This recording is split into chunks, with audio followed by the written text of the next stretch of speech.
There have been many people that have made Newcastle the city that it is, but this man stood head and shoulders above them all.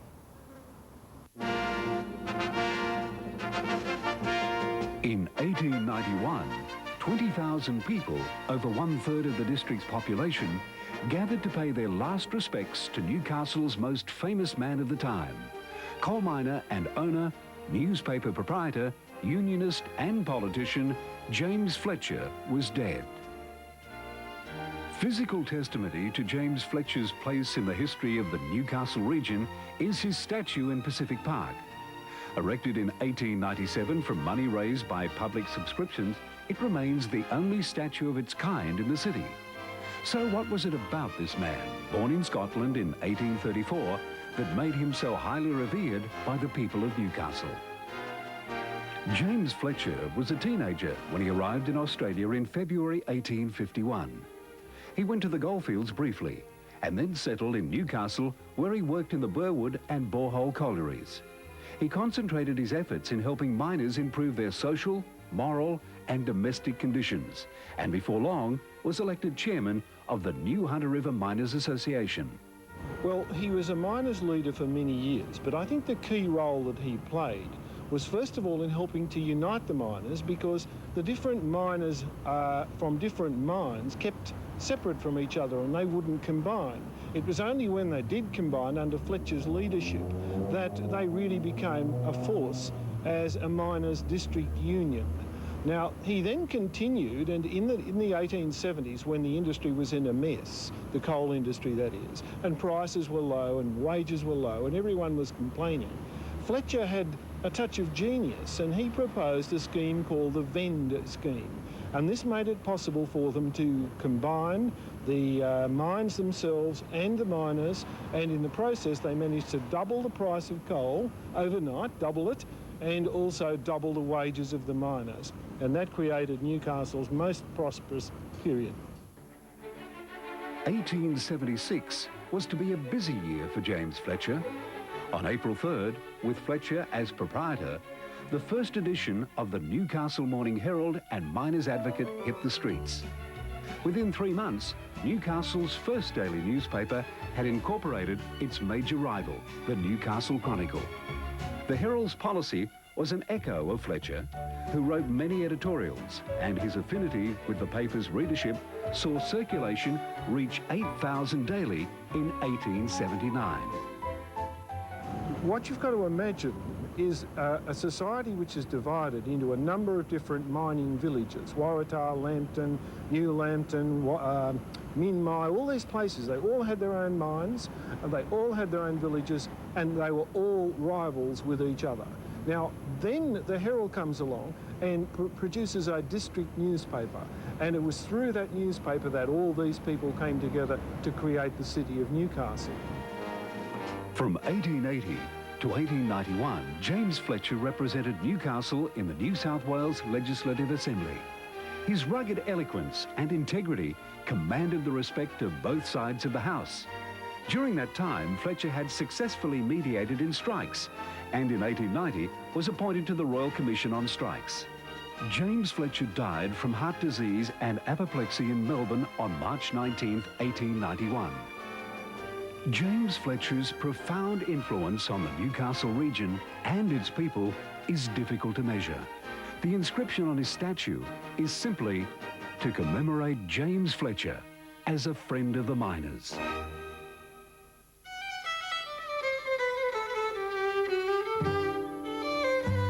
You'll find Henry Lawson in the Domain in Sydney. You'll find Henry Lawson in libraries and bookshelves around the country. And in 1884, you would have found Henry Lawson working in Wickham. The people's poet, Henry Lawson, once worked in Newcastle. Young Lawson didn't write much here, but images and themes of the sea and the working class became a part of his folklore. His father, a Norwegian seaman, Niels Lawson, jumped ship in Melbourne in search of gold. After marriage to Louisa Albury, the Lawsons became Lawsons, and from this union, a young Henry found his way into the world. As a child, Henry was a loner, and he was even more alone after illness cost Henry his hearing. By 14, he was essentially deaf. Lawson became an acute observer of human behaviour. This quality gave his short stories their richness. Listen as Lawson lets Dave and Andy become unstuck, as mortals do, as they try and bait their dog with explosives. "Run, Andy, run!" they shouted back at him. "Run, look behind you, you fool!"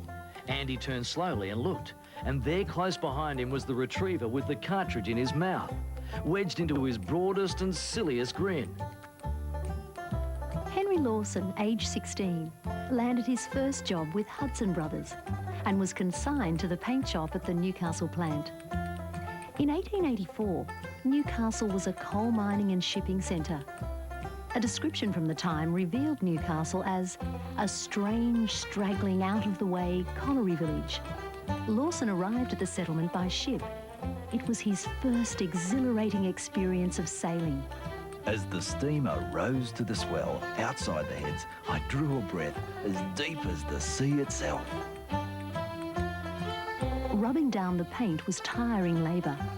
The task left Lawson with painful memories of The blood coming from my finger ends and trickling over the pumice stone. Lawson cut a lonely figure haunting the Newcastle School of the Arts. He was a lonely, sad figure, and of course he was alcoholic all his life. And I think that can be attributed to his loneliness, the fact that he was isolated. And when he was sent from his Sydney home, where he was very attached to his mother, also an outstanding literary character, to Wickham in order to work here in Hudson's factory as an apprentice cabinet maker, painter, that sort of thing, he really was desperate to learn, and all he could do was read. So he came to the Wickham School of Arts, where we now stand. It's awesome to think that we stand where he stood. And he also went to the Newcastle School of Arts, which would have had a wider range of reading available. One of his favourite pastimes was to wander down by the wharf and out to Nobby's. Lawson's wife later commented that it was the memory of the bustling harbour at Newcastle that left him a restless wayfarer. Although Lawson wrote little while in Newcastle, his stay here forced him to grow from bush boy to urban adult. Henry Lawson's experience of life left him bitter and wayward. He died in his 50s a lonely drunk, yet he'd also won the heart of a nation and was buried as an Australian hero. Wickham was an important part of Henry Lawson's folklore. The hardness of poverty in the Steel City acted as a sorrowful spur for this all-too-feeling and sensitive man. The long hot day gone over, and starlight come again, and I, a weary rover, lie camped on One Tree Plain.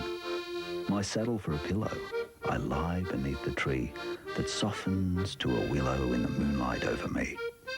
I dream that I remember a dim and distant day, beyond yon misty timber, in the homeworld far away.